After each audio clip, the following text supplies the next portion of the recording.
Yeah, and thinking about communication after the storm, it's not always easy to do. Cell phone towers go down in the mountains of those areas. Cell service is already a little spotty. You add on top of that a natural disaster, and it doesn't get easy to communicate. So you've got to include some of that thought process in your planning, your tropical preparations during hurricane season as well, and just think about it, right? So our tropical overview, we're not done with hurricane season. This, of course, is the start of October, but hurricane season goes all the way through November, and the tropics are very active right now. Now, we've seen the end to Isaac, so it's post-tropical now, no longer being monitored by the National Hurricane Center. Joyce is now just the remnants and will continue to get stretched apart there in between these two pressure systems out there in the Atlantic. That's also what's going to steer Tropical Storm Kirk into the central Atlantic. Not expecting this to be an issue for the United States, but Kirk is expected to become a major hurricane there in the Atlantic. Additionally, we have a high chance of development with a tropical wave following behind Kirk that will likely take a similar pattern.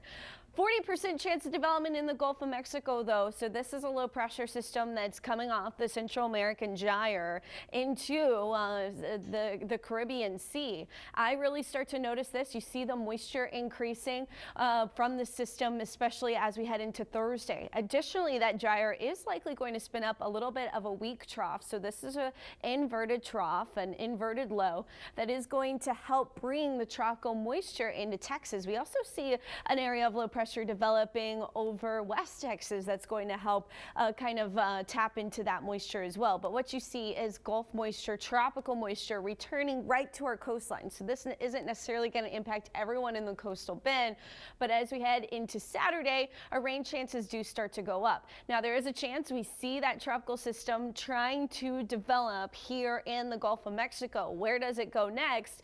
Well, with the timing of a couple of cold fronts and a strong jet stream, and steering winds, it does look like that system will get taken toward Florida as we see high pressure really building to our north and northwest. So you'll see that with our steering winds here. Here's that cold front making its way through. Ahead of that front, we get some strong wind shear across the southeast. That would rip apart anything that tries to develop, but that's going to be your steering winds toward Florida instead of toward Texas as we head into the weekend.